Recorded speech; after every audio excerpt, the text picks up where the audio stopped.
Bom dia, irmãos. Tudo bem? Vamos começar a nossa aula.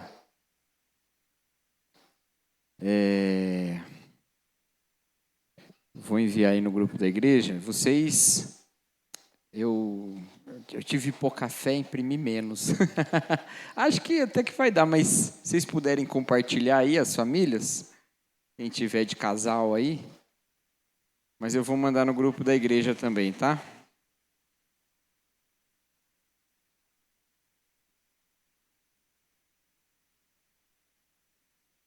Mandando aqui agora.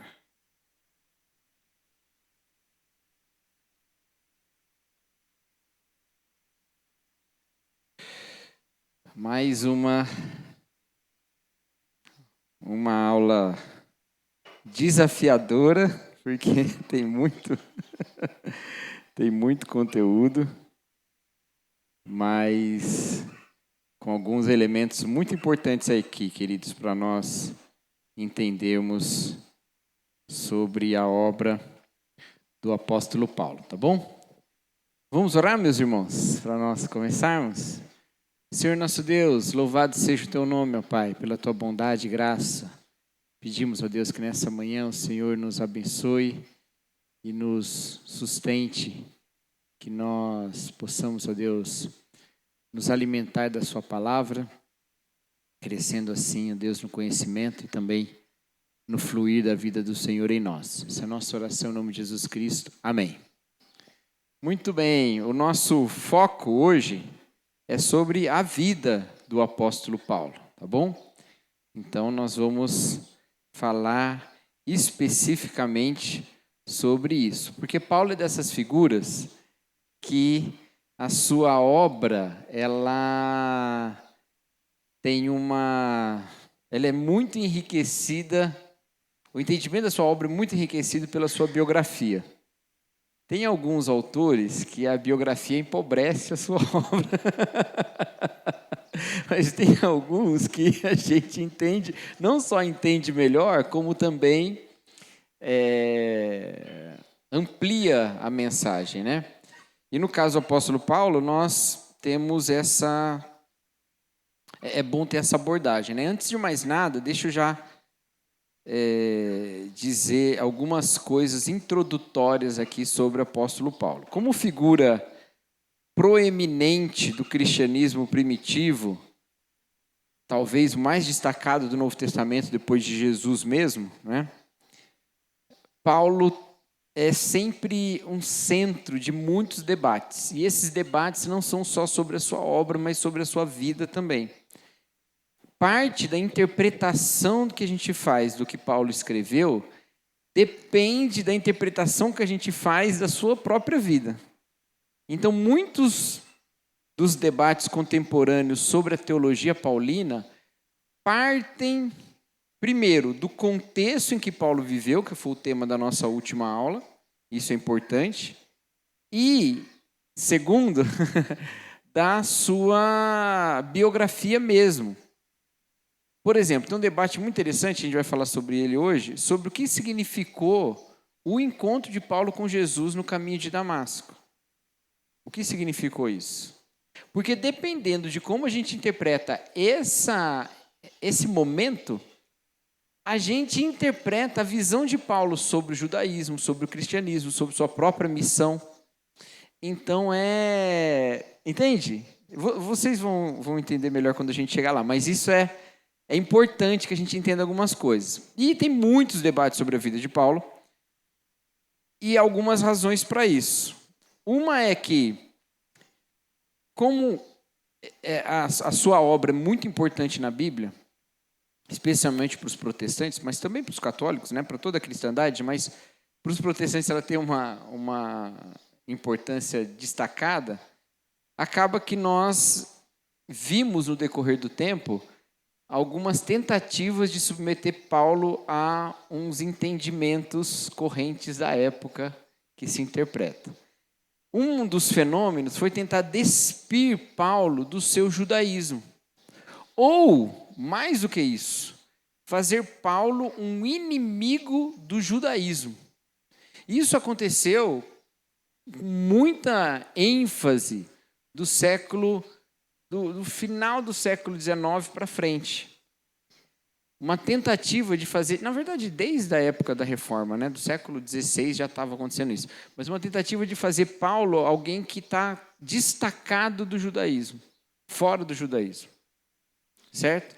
Essa tentativa de fazer Paulo ser alguém destacado do judaísmo é uma forma de tentar transformar Paulo numa espécie de europeu.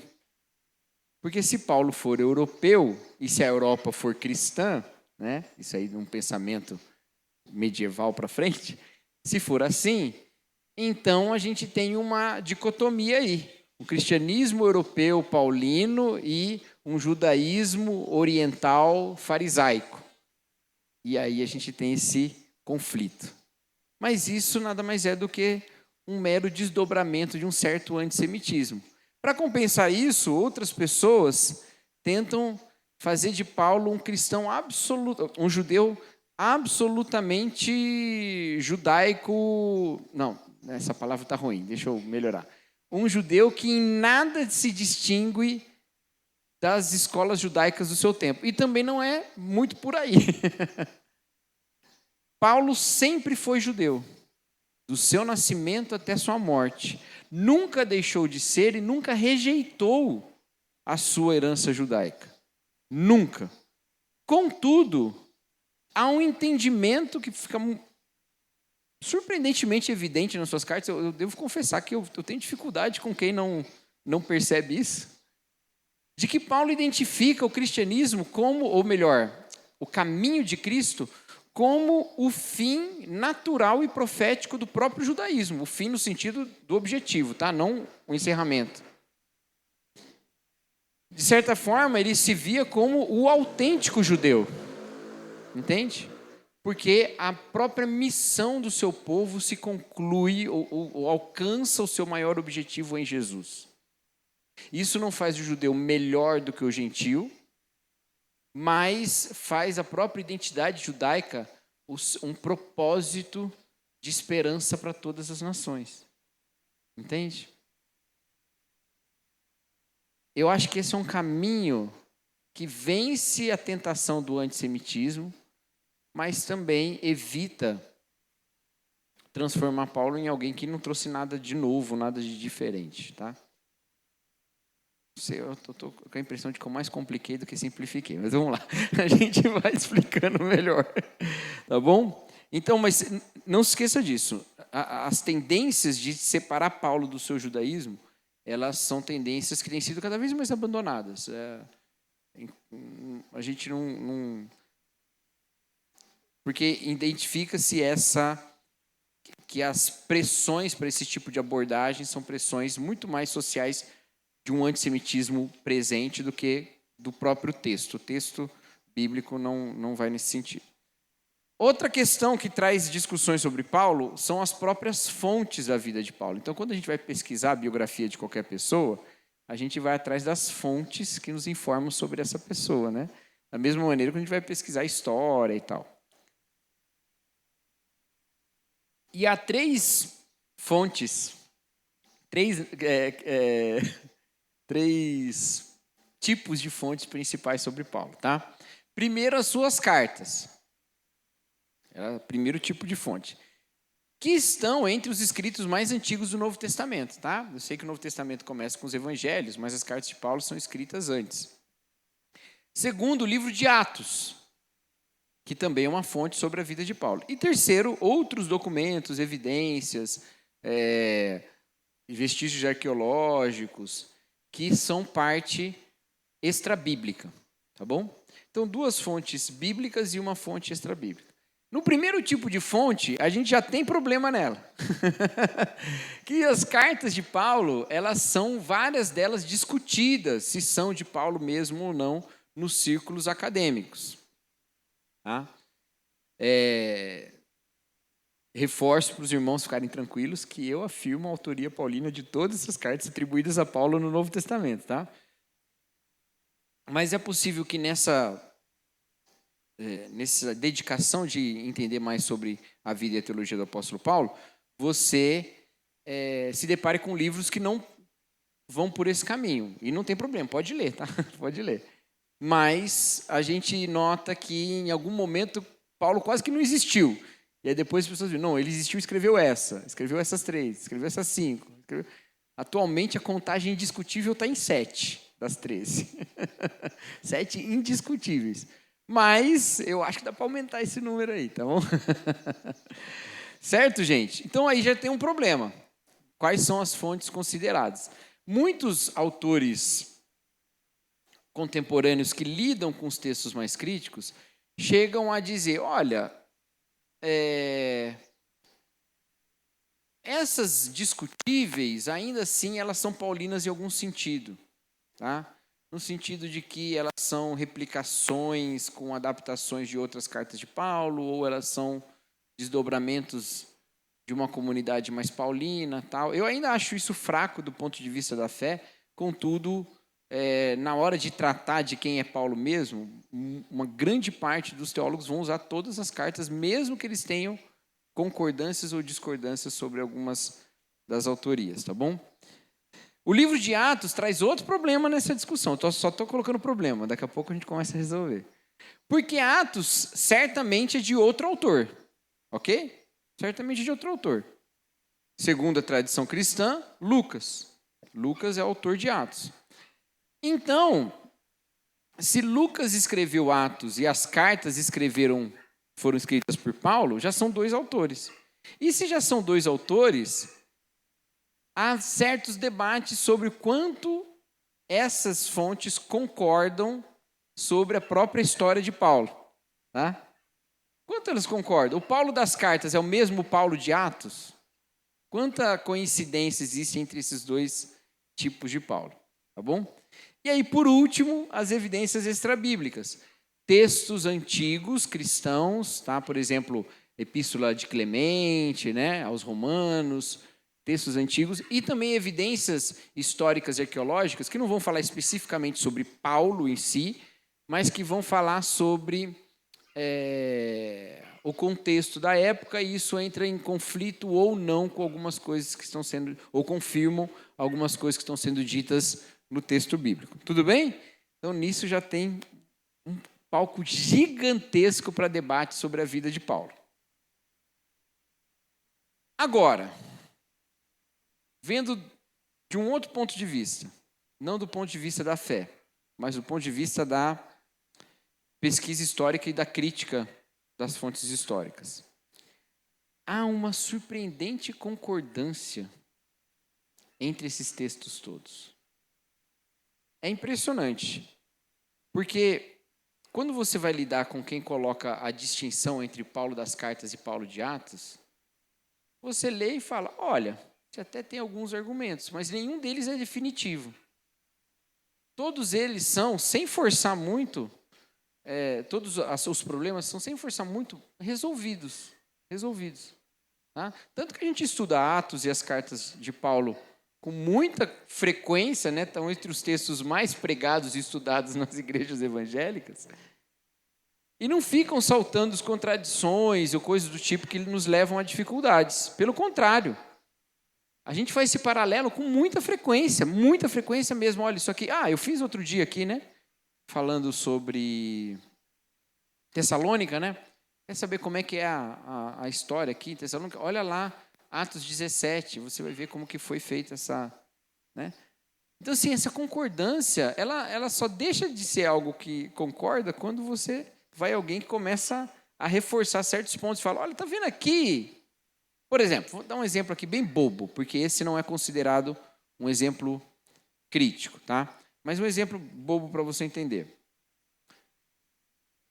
Em Gálatas fala de uma reunião entre os apóstolos sobre os gentios, certo? Em Atos também fala de uma reunião entre os apóstolos sobre os gentios, Atos capítulo 15. Aí alguns vão dizer, Gálatas e Atos estão falando da mesma reunião. E alguns vão dizer, Gálatas e Atos estão falando de decisões diferentes. Entende? E qual que está certo? Gente, as duas coisas são possíveis, entendeu? E isso acontece, às vezes, em outros textos que são considerados mais críticos, tá? Então, eu considero que há uma concordância muito impressionante entre essas fontes, tá bom? Mais do que discordância. Tanto que eu escrevi aqui, né? Mesmo com essas dificuldades, a unidade dos relatos sobre o apóstolo é surpreendentemente conciliável e não são poucos estudiosos que sustentam a autoria paulina de todas as cartas e a harmonia desses relatos com o livro de Atos, tá bom? Então, essas coisas caminhando juntos, tá? Certo. Agora, vamos lá. Em que consiste a vida de Paulo? Então, quais seriam os capítulos de uma biografia de Paulo?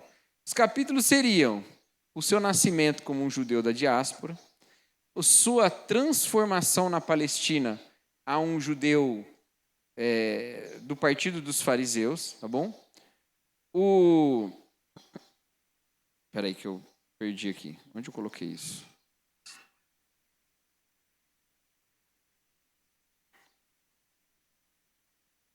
Estão achando aí? Aqui, achei. Judeu de diáspora, fariseu na Palestina, a perseguição contra os cristãos, tá bom? Era esse capítulo que estava faltando aqui na minha mente. A perseguição contra os cristãos ou contra o movimento de Jesus, o seu encontro com Jesus ressurreto e aí a sua vida como apóstolo, tá bom? 5 capítulos aí, tá? O nascimento como judeu da diáspora, sua transformação num fariseu, a perseguição contra os cristãos, sua conversão no caminho de Damasco e a sua vida como apóstolo, tá? Então, primeiro, vamos lá. Paulo como um judeu da diáspora. A Bíblia fala lá em Atos 22:3, Paulo mesmo falando, né? Que ele nasceu em Tarso. Onde fica Tarso? Tarso fica onde hoje é a Turquia, tá bom? Numa região chamada Cilícia. Essas cidades da Turquia, inclusive muitas delas são cidades para a qual Paulo escreveu e onde Paulo plantou igrejas, elas eram cidades de origem grega, tá? Então vamos lá. Hoje a gente pensa na Turquia como esse país, né? Nem tinha Turquia na época, tá? Eu estou usando essa palavra para você saber geograficamente onde fica. Mas na época era a península da Ásia, tá bom? Ou a província da Ásia. E aí a gente pensa na Turquia hoje como esse país de maioria islâmica, de história muito rica, com um campeonato de futebol muito quente, né? Onde tem muitas rivalidades. Mas a Turquia, ela era uma região de colonização grega muito intensa. Desde a primeira diáspora grega, muitos séculos antes do cristianismo, tá bom? Então, o que aconteceu? A Turquia é separada da Grécia por um braço do mar Mediterrâneo chamado de Mar Egeu, onde tem muitas ilhas. Então, era muito fácil navegar por ali, porque você, mesmo que você tivesse embarcações super precárias, você poderia fazer isso indo de ilha em ilha. Navega de canoinha até ali, uma ilha, depois vai na outra, você ia chegar na outra costa. Com isso, sempre houve presença de antepassados gregos na Turquia, na costa ali, né, da Ásia, e também o contrário, de povos mais do Oriente ali para a Grécia. Tá? A gente tem uma visão assim muito purista do mundo antigo, mas o mundo antigo ele era formado por encontros de povos assim, frequentes. O mar Mediterrâneo era um caldeirão de etnias, tá? E de etnias que se encontravam, se relacionavam. Então, assim, essa ideia purista que a gente tem é balela total, tá bom?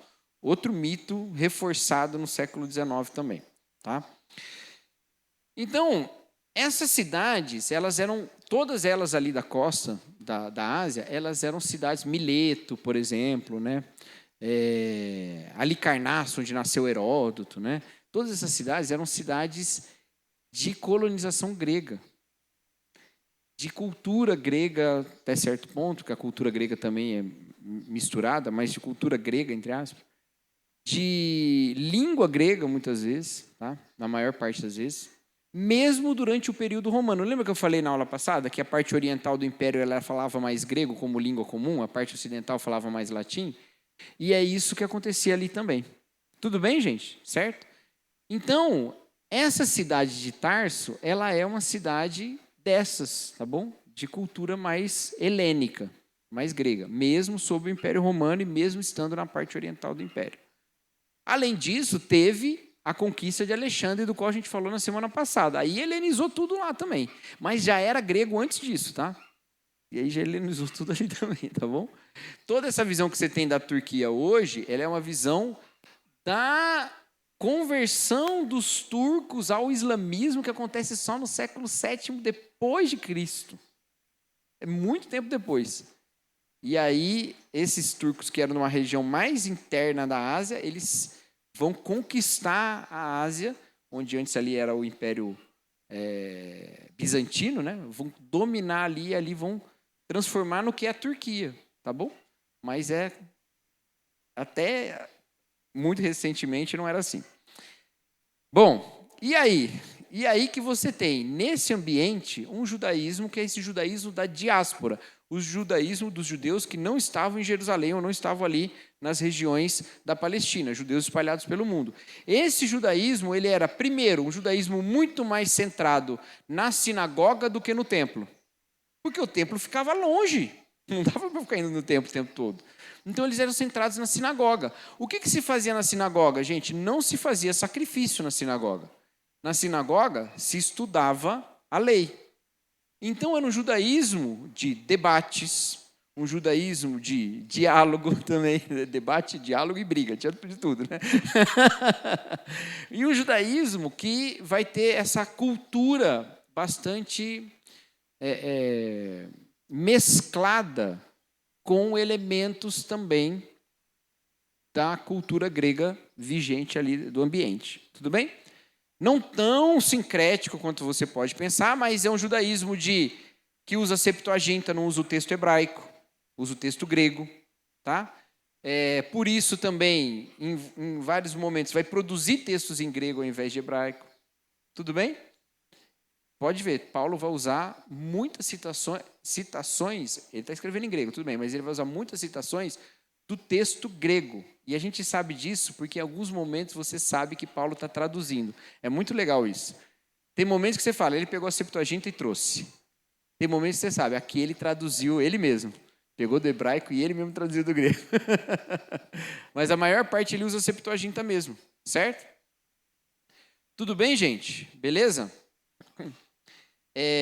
Apesar disso, ele era descendente de judeus da tribo de Benjamim. Ele deixa isso muito claro também, né? Os seus pais eram da tribo de Benjamim, ok? Outra característica que ele vai ter, outra influência, ele tem influência então do judaísmo da diáspora. Outra influência que ele vai ter, a educação helenística da Grécia, né? Não exatamente da Grécia, mas essa cultura greco-romana. Essa educação o leva às abordagens retóricas, né? A forma de argumentar. Então a gente nota em Paulo, em alguns momentos, uma forma bem rabínica de argumentar, a maior parte das vezes, tá? Paulo geralmente usa formas rabínicas de argumentação. Mas em alguns momentos a gente vê Paulo também usando formas gregas de argumentação, como diatribe, por exemplo, né? Que ruja o leão. Não. Vai usar formas gregas também de argumentação, tá bom? Então ele tem esse repertório, tá? E também tem um pouco, e aí eu quero ver se a gente bate um papo com a Ana numa live, ele tem uma certa influência do estoicismo como filosofia presente e mais vigente no seu tempo, tá? O estoicismo, nesse primeiro século no Império Romano, ele vira como uma grande moda filosófica, tá bom? Não a única, mas uma das mais influentes, tá? E ele também tem essa expressão. Onde a gente nota isso? Um caráter profundamente ético de Paulo, que é, sim, decorrente do seu entendimento da lei, mas também vem da filosofia. A gente nota que ele argumenta algumas coisas. Por exemplo, quando ele fala assim lá em Romanos, sobre a natureza das coisas. Ou em Corinto ele também usa, sobre a natureza, né? Isso é uma ideia muito mais presente nos filósofos moralistas greco-romanos do que na lei. A lei raramente argumenta as coisas pela natureza, né?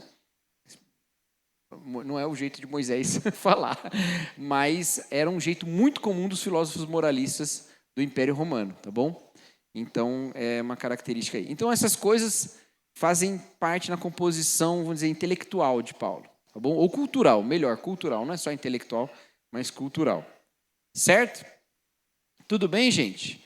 Agora, vou botar uma pitadinha de sal aqui, só para a gente também não exagerar nisso. Você já deve ter ouvido alguém falar assim, Deus escolheu Paulo, porque olha só, né, todos esses recursos intelectuais que Paulo tinha, aí eu quero parar você aí. Não é bem assim. Pelo menos não é assim que Paulo entendia a sua própria vida. Pelo contrário, o que ele dizia? Eu considero tudo isso refúgio.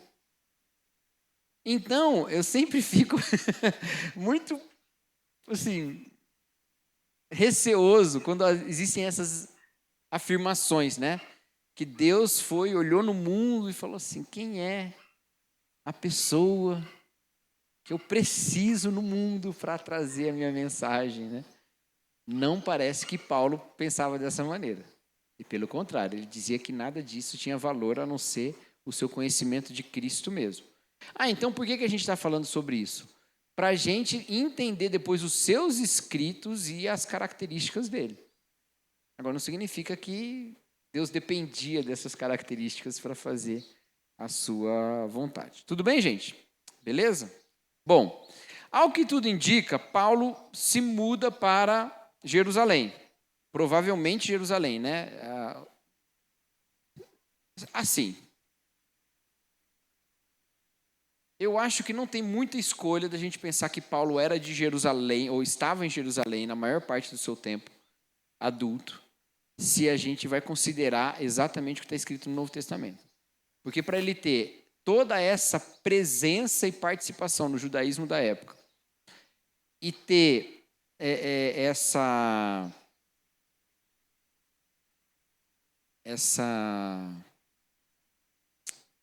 oh meu Deus, fugiu a palavra aqui. Ele tem esse vulto mesmo, né? Dificilmente ele teria em outros lugares que não fosse em Jerusalém mesmo, tá? Então, ele vai para Jerusalém, e aí, em Atos fala que ele estudou aos pés de Gamaliel. O próprio Paulo falando em Atos, lembrando que Atos é escrito por Lucas, né? Paulo nunca fala isso nas suas cartas, tá? Nas cartas, Paulo não coloca que ele estudou aos pés de Gamaliel. Mas em Atos está escrito que ele estudou aos pés de Gamaliel, tá bom? E aí, a gente vê essa influência agora do judaísmo diferente do judaísmo da diáspora, que é o judaísmo rabínico, né? Que era o centro mesmo do pensamento mais, vamos colocar entre aspas aqui, mais conservador do judaísmo. E por que eu estou falando mais conservador do judaísmo? Porque dependendo de onde você estivesse no judaísmo da diáspora, você vai ter umas ideias muito doidas. Completamente diferente do que se falava em Jerusalém. Em Jerusalém, a ênfase nessa centralidade da lei, da escritura, dos profetas, ela era ainda mais intensa do que em outros lugares. Se você vai, por exemplo, o judaísmo de Alexandria, aí você já tem um cenário completamente diferente, tá bom? Então, tem esse encontro de Paulo com essa forma mais conservadora do judaísmo. E, além disso tudo, a forma mais conservadora do judaísmo dentro do partido dos fariseus. Nós já falamos sobre ele na aula passada, os fariseus não eram os mais exigentes, eles eram os mais zelosos. Ou seja, eles não eram os que pediam... Não, desculpa, exigente é uma palavra muito dúbia. Eles não eram os mais radicais, eles eram os mais zelosos. Eles eram os que tentavam entender o sentido da lei em cada um dos seus aspectos, os seus aspectos mais mínimos e mínimos e mínimos. Mas isso nem sempre levava às práticas mais difíceis ou pesadas, tá? Então, os grupos que iam para o deserto, por exemplo, a comunidade de Qumran era muito mais radical que os fariseus. Mas os fariseus eram os mais detalhistas, os mais zelosos, os que olhavam e tinham regra para tudo, interpretação para cada ponto da lei, tá? E aí, essa era uma das características dos fariseus. A segunda característica era o compromisso com a pureza de Israel. Não é que os fariseus não acreditavam na comunidade que incluiria os gentios no Messias. Não é que eles não acreditassem nisso, eles acreditavam. Não é que eles não acreditassem na possibilidade de gentios de fato se converterem nesse tempo, no tempo deles, antes do Messias. Eles acreditavam também nessa possibilidade. Mas a ideia farisaica, assim, muito importante disso é que Israel será essa grande nação a qual todos os povos vão se prostrar, e diante do qual todos os povos vão se prostrar. Entendeu? Então, as influências estrangeiradas eram muito mal vistas pelos fariseus. Incluía-se nisso os casamentos mistos também, casamento com gentios, isso também era visto dessa maneira. Então, essa pureza étnica, ela era exigida de Israel. Por quê? Porque o povo tem que continuar. O gentio quer se tornar um prosélito e se converter ao judaísmo. Não é impossível, era difícil, mas não é impossível. Mas a gente tem que manter a linhagem abraâmica. Entendeu? Tudo bem? Então tinha esse zelo muito forte. E aí, a crença na ressurreição corporal dos mortos, que era bem diferente dos saduceus, tá bom? Esse zelo pela lei e a pureza de Israel foi levando à centralidade dos aspectos que faziam de Israel uma nação separada. Eu estou usando a palavra nação aqui, eu sei que ela é errada nesse contexto, mas eu vou continuar usando, tá? Entendam que eu não estou falando de nação como nação a gente tem hoje, tá bom? Como povo mesmo, tá? Então, olha só, essas coisas vão se encontrar de modo que, na lei, os aspectos que distinguem o judeu do gentio, eles vão ser ressaltados dentro do farisaísmo. Então, o que não é tipicamente judeu acaba parecendo uma corrupção. Está entendendo? Então, a circuncisão, central, a coisa mais importante, porque a circuncisão... É isso aí. Proclama, visão apocalíptica. Então, pessoal, tem isso vai ser sempre ressaltado dentro do farisaísmo. Circuncisão é o máximo, é importantíssimo. Tanto que diferencia-se entre o circunciso e o incircunciso. É a marca de pertencimento da aliança. Mas há outros. A alimentação, os dias que se guardam, a forma como se guarda cada coisa, o sábado, né? O quanto se anda no sábado, a questão do fermento, no dia do fermento lá, sei lá. Então tem essa distinção muito grande. Tudo bem? Esses aspectos vão ser ressaltados, ainda que na lei, de fato, eles não são ressaltados. Eles são parte como os outros. Mas dentro do farisaísmo, eles vão se parecendo como sendo os mais importantes. Tudo bem? Beleza? Por isso que vai ter muita dificuldade depois de lidar com essa questão entre judeus e gentios. Tá? E aí Paulo vai entrar nisso. E aí isso vai ficando tão intenso que o cristianismo, tornando-se essa forma de judaísmo, porque durante um tempo o cristianismo era visto como uma forma de judaísmo. O cristianismo sendo visto como uma forma de judaísmo que, diferente de todas as outras formas, não só aceitava o gentio que entrasse, mas ia como missão pregar boas novas do Messias judeu para os gentios, virava um escândalo. Um escândalo, entendeu? Porque põe em risco essa própria identidade judaica. Tá? Aí, o escândalo vai ser tão grande que vai parecer que não tem outra forma de contê-lo, senão a perseguição mesmo que levasse os cristãos à morte mesmo. Tá? Vai levar os cristãos à morte mesmo. Então, é daí que surge Paulo como esse perseguidor da igreja, tá bom? Carregando cartas que respiravam ameaça de morte. E é isso que leva Paulo ao caminho de Damasco também. Tá bom, gente? Então, por exemplo, quando aparece lá o apedrejamento de Estevão, lá em Atos, eu esqueci de colocar a referência aqui, mas fala, lá Lucas fala, né? E Saulo estava lá concordando com isso, né? Porque a morte dos cristãos é uma maneira de preservar o próprio povo de Israel, então, né? É importante, é de suma importância para estes. Tudo bem, gente? Beleza?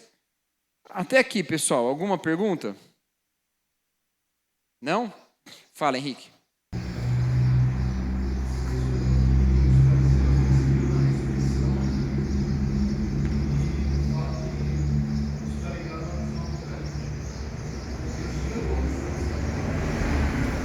Muito. Os fariseus eram um grupo muito centrado numa visão escatológica. Na verdade, a pergunta dele, não sei se vocês ouviram, que o caminhão passou bem na hora, né? É se os fariseus tinham uma visão escatológica, ou seja, uma visão sobre o fim dos tempos. Eles tinham. E isso era uma das características principais dos fariseus, porque todo esse zelo era movido por um desejo da vinda de Yahvé. Entendeu?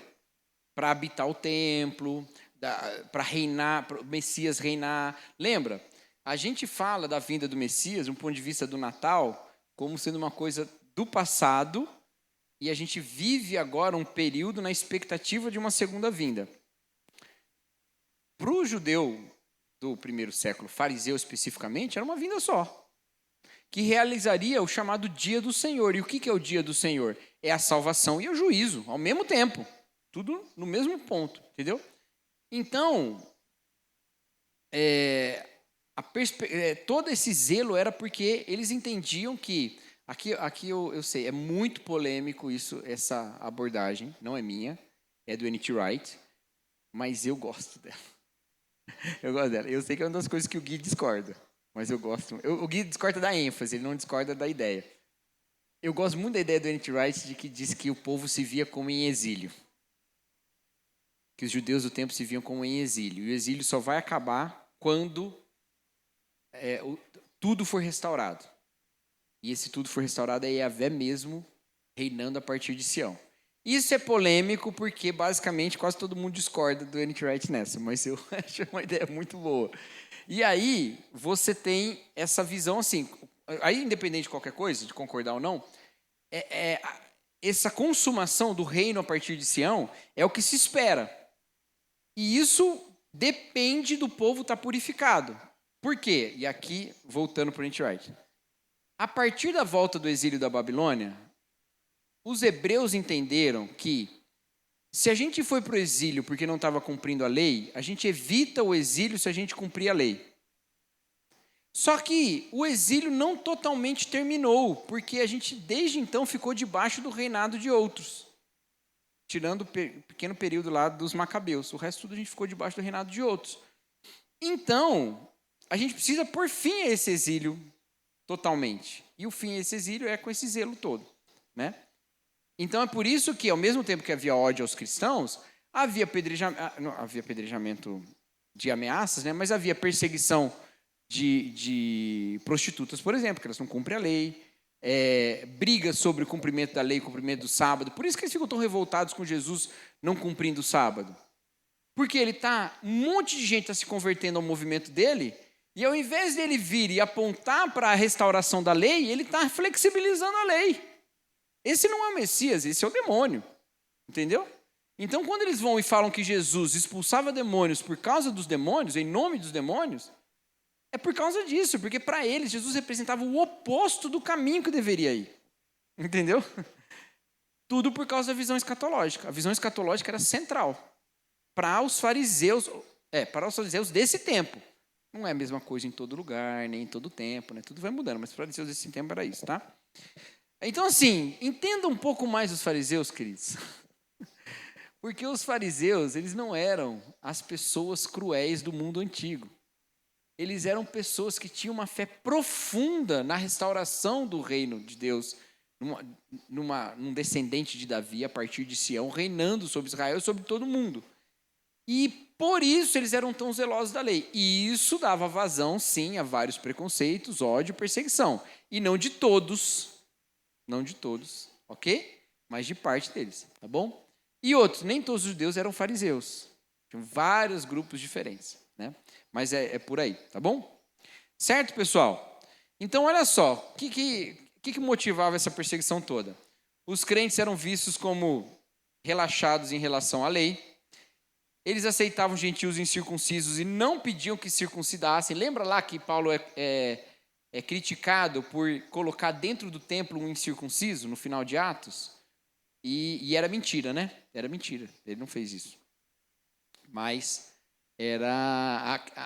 ele foi chamado desse jeito. Por quê? Porque os cristãos eram vistos como aquele que tentava colocar dentro da comunidade de Israel um incircunciso. Certo? Mas por que dentro da comunidade? De novo, você olha o mundo hoje como cristãos e judeus completamente separados. O livro de Atos conta a história de como isso foi, como os cristãos foram tomando uma identidade separada também. Não é o centro do livro. O centro do livro, na verdade, é como os cristãos passaram a admitir os gentios. Mas nesse movimento, você também vai vendo como os cristãos vão sendo expulsos, mesmo cristãos judeus vão sendo expulsos da comunidade de Israel. E esse processo, ele não é imediato. Então pode ver, Paulo vai pregar onde? Nas sinagogas. O que acontece com as sinagogas? Se convertem e continuam se reunindo nas sinagogas. Mas sinagoga não era um templo cristão, não era um templo não era um templo. A sinagoga não era um lugar de reunião judaico? Era! Mas se reuniam lá. Lembra lá de Atos, capítulo 2? Todos os dias os cristãos se reuniam onde? No templo. Não no templo cristão, porque não tinha. Se reuniam no templo de Jerusalém. Então essas questões, elas traziam um monte de debates, Peraí, gente, o que está acontecendo? É o crescimento de uma heresia, tá? Porque para o judeu era uma heresia, dentro do judaísmo. Então eles falavam, você está pegando o circunciso e colocando aqui dentro. Entendeu? A confissão de Jesus, que era um criminoso derrotado e amaldiçoado, lembra lá que em Deuteronômio fala maldito o homem pendurado no madeiro, né? Que era quando você tinha uma pena de morte, você colocava ele pendurado no madeiro, depois tinha que tirar, não podia deixar ele muito tempo lá, né? E aí ele ficava lá um pouco para todo mundo ver a consequência do pecado, né? No Novo Testamento isso é interpretado como Jesus sendo o homem que foi pendurado no madeiro, que recebeu sobre si a maldição para que nós não fôssemos amaldiçoados. Os judeus interpretavam isso também, os fariseus, desculpa, interpretavam assim também. Olhavam e falavam, Jesus é um maldito pendurado no madeiro, e vocês estão adorando ele. Né? Terrível. Terrível para eles, né? Para nós é salvação. E a crença de que os crentes colocavam Israel como risco político ao proclamar falsamente o Messias. Como assim? Lembra lá quando Paulo está em Tessalônica e eles vão, olha, ele está trazendo um novo rei, que não é César, né?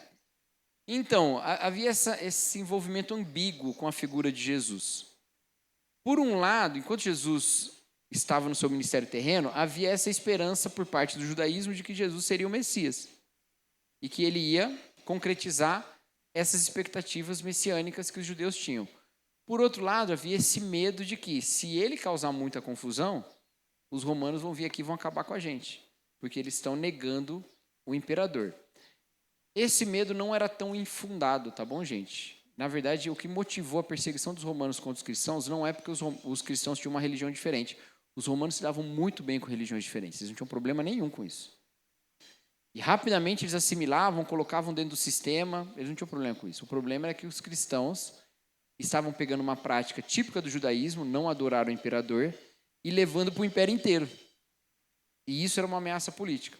Então o medo dos judeus não era tão infundado nesse caso, porque isso poderia fazer com que Roma se voltasse contra os judeus. Mas não precisou disso não, porque tinha outros grupos que faziam esse tipo de enfrentamento também muito violento, né? Os fariseus eram um pouco mais pacíficos em relação a Roma. Eles não eram pacíficos em relação aos cristãos, mas em relação a Roma eles eram mais pacíficos. Mas você tinha os zelotas, né? Você tinha esses grupos, né? Sicários, que eram super violentos contra a Roma também. E, por último, e essa aqui também fica evidente durante os evangelhos, a blasfêmia, que era chamar Jesus de Senhor, né? quando Jesus atribui a si mesmo a profecia de Daniel, o povo levanta e vai embora, revoltado, querem acabar com ele, né? Rasgam a roupa, tá ficando tudo maluco, né? Certo, gente? Tudo bem? Entenderam até aqui? Aí vem esse ponto crucial na vida de Paulo, o encontro com Cristo ressurreto no caminho de Damasco. Paulo mesmo cita esse evento 3 vezes. Eu não anotei aqui, mas está aqui no livro. Agora não vou achar. Ele cita esse evento 3 vezes em Atos. Ele conta essa história 3 vezes em Atos. Tá? E aí, a gente sabe que é o evento que transforma completamente a carreira dele. A trajetória da vida dele é totalmente transformada a partir desse encontro. Que encontro é esse? O que aconteceu de fato nesse caminho? Segundo Paulo, nos seus 3 relatos, que são bem coincidentes, ainda que não sejam iguais, ele teve um encontro com Cristo ressuscitado. Jesus mesmo, ressurreto, se encontrou com ele nesse caminho. Tá? Essa revelação de Cristo, lembrando que revelação significa, em grego, revelação é apocalipse, né? Então, esse apocalipse de Cristo diante de Paulo trouxe uma série de transformações. Algumas transformações de entendimento. Primeiro, ele descobriu que Jesus está vivo, que não era uma crença que ele tinha, né? Obviamente, dentro do judaísmo, e agora ele entende que Jesus está vivo. Segundo, ele passa a acreditar que Jesus é um Messias de fato. Tá? Ele não acreditava assim antes, mas ele passa a acreditar a partir dali. Certo? Terceiro, ele entende que a morte de Cristo é a salvação pelos pecados e ela é eficaz para isso. Essa mensagem é óbvia para nós, que estamos acostumados com isso, mas para ele não. E aí, a figura do sacerdócio do Antigo Testamento vai ajudar muito Paulo a fazer sentido dessa morte de Cristo, tá? Porque até então era a morte de um condenado. Aí, entre a morte de um condenado ser um sacrifício, elas são coisas bem diferentes. Mas é o elemento sacrificial do Antigo Testamento que vai meio que, vamos dizer assim, articular os eventos que ele vive com a lei que ele conhecia. Entendeu? A chave ali vai ser o sacrifício. Vai fazer essa articulação, tá bom? Outra, uma nova era, a ressurreição escatológica e os últimos dias começaram. Agora a gente começou, a ressurreição, tá bom? Ele passa a entender a sua perseguição como um erro e transforma ela em misericórdia. Ele também passa a repensar o que significa a lei, o templo, a circuncisão. Por quê? Porque se ele está perseguindo o incircunciso, e Jesus fala para ele, porque você me persegue, e Jesus é o Cristo ressurreto, e ele é o Messias, então a aliança não tem a ver com circuncisão. Certo? A aliança não tem a ver com circuncisão. Também, o templo é uma outra questão. Porque se a gente está indo lá ao templo todos os sábados, a gente está indo oferecer sacrifício, ignorando a cruz, ignorando o sacrifício de Jesus, está oferecendo mais sacrifício, o que o templo significa? Aí vai ter um outro significado também. Então ele vai ressignificar a circuncisão dizendo, olha, Abraão creu antes de ser circuncidado. E a Bíblia diz, né, o Antigo Testamento, Gênesis diz, que isso lhe foi acreditado como justiça. Ele foi imputado como justiça. Mas ele não era circuncidado. Então ele foi justificado sem circuncisão. Aí ele vai, então a gente tem Abraão não como o pai dos circuncisos, nosso povo. Ele é como o pai de toda a humanidade que se assemelha a ele, não na circuncisão, mas na fé que ele teve. É genial, né? Paulo era muito genial mesmo, assim. A forma como ele articula as coisas é impressionante. Então tem isso, tá? E como ele vai reavaliar o templo? Ele vai dizer, mas se o templo é judaico, o templo, por exemplo, não permite a entrada de mulheres, só até o pátio onde elas podem chegar, de estrangeiros, de pessoas com problemas físicos congênitos ou adquiridos, de pessoas impuras. Mas Cristo recebe todos esses? O que é o templo, então? Ele vai entender que o templo, então, é a própria igreja. de Cristo. Entendeu? Onde Cristo está presente. E se Cristo está presente no próprio corpo, na própria igreja, então o templo ali não é mais nada. Não é mais nada. Ainda que ele, como judeu, vá ao templo. E aí, quando ele vai em Jerusalém, ele vai ao templo, ele entrega os seus votos no templo, né? Mas na teologia ele ressignifica isso, tá bom? E ele vai repensar isso aí a partir do templo. E a lei também. Esse entendimento de Paulo de que a lei é boa porque ela mostra o que há de mal em mim, ela é uma ressignificação da lei também. Porque a ideia é, a lei é boa e eu preciso, então, andar segundo a lei, certo? Como eu não consigo andar segundo a lei, eu ofereço sacrifício pelo perdão dos pecados. Tudo bem, isso aí vai ser mantido.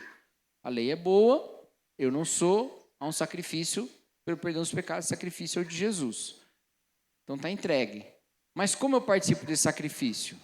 Já que eu não preciso entregar várias vezes? Pela fé. Se eu creio, o sacrifício é vigente. Tudo bem? Como eu creio? Aí que vem a questão. Como eu creio no sacrifício segundo um judeu? Eu tomo todo o cuidado para o sacrifício ser segundo a lei. Assim eu mostro que eu creio. Ah, porque Deus não é perdoador? Não, ele é perdoador. Lembre, gente, o judeu acreditava num Deus de graça, ok? Como acredita até hoje. Tudo bem? Acreditava num Deus de graça. O rigor de Deus com a lei não tinha a ver com a dificuldade de mover o coração de Deus. Deus é gracioso. Tinha a ver com a sua prova de fé. Você crê, então siga a risca. Você crê, então cuide para não ter fermento na sua casa no dia da festa. Você crê, então cuida para o seu sacrifício ser um sacrifício saudável. Você crê, guarde certinho os dias, inclusive não ande mais passo do que pode, certo? Então eram expressões da fé. Paulo vai pegar isso e vai dizer, sim, mas não são essas as expressões da fé. Por quê? Porque essas expressões de fé exigem que o gentio em Cristo se torne um judeu. Se crer é se circuncidar, não comer certos alimentos, não fazer práticas em certos dias, fazer as purificações corretas. Se crer é tudo isso, inclusive se crer é ter o cuidado de ir no templo até onde pode, essas coisas todas, então o gentio não vai plenamente assumir essa fé.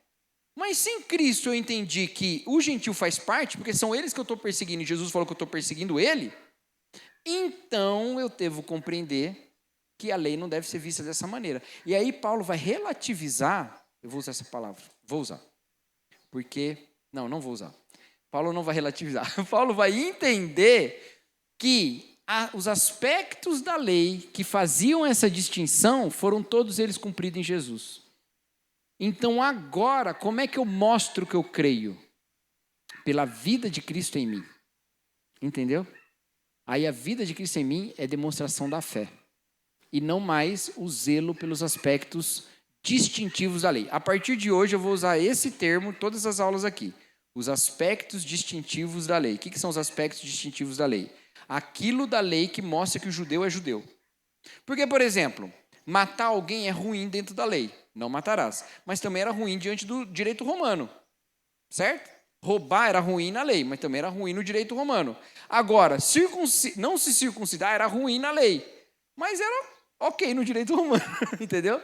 Então, tem os aspectos que são distintivos. E aqui eu estou usando o direito romano só como exemplo, mas eu poderia usar a moral do tempo, ou qualquer outro código moral, entendeu? Aí Paulo vai dizer, o exigido não é guardar os aspectos distintivos da lei, o exigido é ter a vida de Cristo em você. Ele repensa a lei também, entendeu? A partir desse encontro com Jesus. Então foi um encontro, né? Não é à toa que ele vai embora lá para casa, ele se retira, né? E fica ali na casa de Ananias, né? Zacarias? Eu sempre confundo esses dois nomes. Ananias, isso aí. Aí ele fica lá na casa dele, né? Recolhido lá. pensando nessas coisas todas. Até que Barnabé vai lá contar com ele, né? Tudo bem, gente? Beleza? Certo? Bom, é isso. Aí, alguma pergunta até aqui? Então, olha só, deixei até destacado aqui, ó. A afirmação de Paulo é simbiose entre o poder e a fraqueza. Jesus, o Senhor exaltado, é o mesmo que Jesus, o Messias crucificado. E aí transforma completamente, vira de ponta cabeça todos aqueles motivos de perseguição que existiam antes, tá bom? Beleza?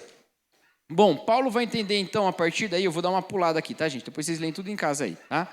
Ele vai se entender como um apóstolo enviado por Jesus Cristo.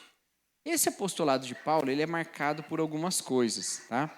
Mas uma coisa interessante é que desde o início, Jesus fala que é importante que ele sofra por causa do seu nome. O sofrimento, como vocação do apóstolo, vai estar muito presente para Paulo. Inclusive, ele vai encontrar isso como evidência do seu apostolado e como concretização desse chamado de termos a vida de Cristo em nós. Que ele vai chamar suas torturas, por exemplo, de completar os sofrimentos de Cristo. E completar não é porque o de Cristo estava incompleto. Completar é a ideia de incluir-se, fazer parte, entendeu? Não é assim, Jesus tem uma meta de sofrimento que você não cumpriu. Não, é o de, olha, estamos planificando, é encher, completar é encher, né? Tornar repleto, né? Tornar cheio. Então essa é a ideia, tá? Tanto completar como repleto, como pleno, como cheio, todos vêm da palavra pleroma em grego, né? Da ideia de plenitude. Tá? Então é isso. Tudo bem, gente? Beleza? Certo? E aí, o Michael Gorman, ele coloca 3 características aqui dessa vida paulina, 3 atividades. É para a gente encerrar, tá bom? 3 atividades de Paulo. A pregação do evangelho, a formação de comunidades multiculturais e o sofrimento. São 3 atividades, tá? Eu achei tão engraçado quando eu li isso, que eu falei assim, mas sofrimento como atividade, né? Tá parecendo um amigo meu que é missionário, que foi fazer um teste de dons, um negócio assim. E deu, você conhece ele, o Curumim. E aí deu que ele tinha o dom da pobreza voluntária. Aí a gente ficou tirando sarro dele o tempo todo. Fala, Curumim, você tem o dom da pobreza voluntária, cara. Você não... Assim, Paulo tem 3 atividades. Já pensou? Falando assim, o job description do Paulo, né? Paulo, eu quero de você 3 coisas. Quais são, Senhor? Pode falar. Que você pregue o evangelho, que você cuide de comunidades e que você sofra. Agora, não, sofrer não. Mas é o chamado de Deus, né? Ser de santos porque eu sou santo, ver como o santista sofre. É isso aí. Então... Mas essas 3 coisas estão presentes no ministério de Paulo. O que é o pregar o evangelho? Pregar o evangelho é ir. E Paulo vai passar grande parte da sua vida a partir de então viajando, gente. Viajando mesmo. Fora de Jerusalém, distante lá da terra onde ele foi criado. Criado não, né? Sua vida adulta, certo? Distante dos seus. Ele vai passar grande parte da sua vida viajando. Mas ele não viaja... Primeiro, ele não viaja só sozinho, isso é muito legal. Ele sempre tem uns amigos com ele. Tanto na viagem quanto também na escrita das suas cartas, que é parte da sua proclamação, certo? Mas ele também tem o cultivo de igreja. Paulo não é só um pregador itinerante, ele também é um pastor. E Paulo, como pastor, é brilhante. Inclusive, tem um livro muito legal que eu acho que será traduzido para o português, tá? Que é Pastor Paulo, que eu gostaria muito que fosse traduzido com o título de Um Pastor Chamado Paulo, mas não será Pastor Paulo só. E que é do Scott McKnight, falando sobre Paulo como pastor, o ministério pastoral de Paulo. É um livro maravilhoso, gente, maravilhoso. E Paulo é um pastor. Ele cuida das comunidades, e as suas cartas também têm a ver com isso. Ele não escreve cartas só para incentivar as pessoas a pregar e tal. Ele também escreve cartas para que as comunidades sejam organizadas de um jeito de Jesus. Por quê? Porque Jesus vive através do crente, mas vive através da comunidade. A comunidade é o templo onde Deus vive. Quem é Deus vivendo na comunidade? Jesus Cristo. Então, eles precisam dessa maneira. E essas comunidades são multiculturais. Por isso que é tão importante para Paulo escrever sobre a diversidade cultural da igreja. entre judeus e gentios. E, importante isso, Paulo, basicamente o que Paulo está dizendo, e eu quero resumir desse jeito para vocês não caírem nos riscos do antissemitismo comum. Paulo não está dizendo o cristianismo é inimigo do judaísmo. Paulo está dizendo o gentio não precisa virar judeu para ser cristão. É isso que ele está dizendo. Porque os judaizantes, cristãos judaizantes, diziam, você quer ser cristão? Precisa guardar os traços distintivos da lei. Os aspectos distintivos da lei. Você precisa guardar eles. Precisa se circuncidar, precisa se privar dos alimentos e tal. Paulo está dizendo, não. O cristão é cristão por outra aliança que não é essa aliança da circuncisão. Ou é a circuncisão do coração. Mas ele também diz, o judeu não precisa virar gentil para ser cristão. Ele também diz isso. Quando que ele diz isso? Quando, por exemplo, ele fala tanto aos romanos quanto aos coríntios que você não deve comer alimento sacrificado ao ídolo por causa da consciência do seu irmão. Esse irmão, gente, não é um irmão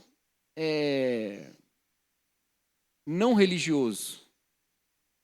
Esse irmão é, em grande medida, um cara que passou a vida inteira cuidando dos aspectos alimentares do judaísmo e agora encontra cristãos comendo de tudo. E aí Paulo está falando, cuida da consciência dele. Entendeu? Então, e aí ele termina, em Romanos, é lindo, no capítulo 14, ele fala assim, acolham uns aos outros como Cristo os acolheu. E essa é a ideia, uns aos outros. Os gentios acolhem os judeus acolhem os gentios. Respeitando cada um ao outro. Tudo bem? Beleza? E aí, por último, o sofrimento mesmo, né? O sofrimento de Paulo faz parte da sua própria mensagem. Inclusive, ele usa isso, eu já falei como completar o sofrimento de Cristo, mas não só isso, tá? Ele também usa isso como característica do seu apostolado. É uma característica do apóstolo sofrer, tá bom? E ele diz, essa é a minha fidelidade. Ele até fala, escrevendo aos Gálatas, ele fala assim, se eu... Como é que ele diz? Se eu não prego a palavra de Deus, por que estou sendo perseguido? Né? E ele está meio colocando assim, não, a perseguição é demonstração de que eu estou sendo fiel. Entendeu? Então isso é parte também do seu ministério. Gente, tem muito mais para falar, inclusive eu tirei da folha um monte de coisa. E da fala mais um monte de coisa que está na folha, tá bom? Mas aqui é só uma abertura. Ah, e a morte? Se é sobre a vida dele, como é que a gente fala da morte? A Bíblia não fala da morte de Paulo. A Bíblia não fala. Evidências extrabíblicas muito antigas, e a tradição cristã muito antiga, fala que Paulo foi martirizado, provavelmente em Roma, tá? Mas não fala, isso não é falado aqui. Nossa, faltou tanta coisa agora que eu estou lembrando. Essas viagens, as quais eu falei, elas são basicamente 3 viagens missionárias longas, tá? E uma viagem não intencional forçada a Roma, né? E essas são as viagens de Paulo, né? Depois disso tem seu julgamento, sua morte. Se ele é libertado da prisão de Roma ou não, que é a prisão que termina em Atos, fica um pouco em dúvida, depende de como você encaixa os outros relatos das cartas. Mas a tradição diz que depois ele é preso de forma definitiva em Roma e morre. E uma tradição mais ou menos confiável, mas que eu acho lindíssimo, diz que ele ficou preso com Pedro. E eles 2 morreram. Eu acho linda essa ideia, né? Ainda que a Bíblia não fala isso, né? Sabe onde está um elementozinho disso? Uma suspeita? É Pedro, em 2 Pedro, recomendando as cartas de Paulo, e Paulo, em 2 Timóteo, mandando trazer João Marcos, que era, na verdade, discípulo de Pedro, né? Então, Timóteo, o discípulo de Paulo, estava vindo e ele fala, traz João Marcos também. Porque Pedro talvez estaria lá também, né? Mas a Bíblia não fala, tá? Eu tô só... Certo, gente? Tudo bem? Dá tempo da gente tomar um café? Dá. Vamos orar, queridos? Lembra, ó, eu orbito 10h15, já acabou 10h19, está dentro da órbita ainda, tá bom? Vamos orar, meus irmãos. Senhor nosso Deus, obrigado, Pai, pela sua palavra. Que o Senhor, ó Deus, nos ensine a viver segundo a sua vontade, a sermos fiéis, ó Deus, ao evangelho que nós recebemos, ó Pai. Nos abençoe também no culto que nós teremos agora. Essa é a nossa oração em nome de Jesus Cristo. Amém.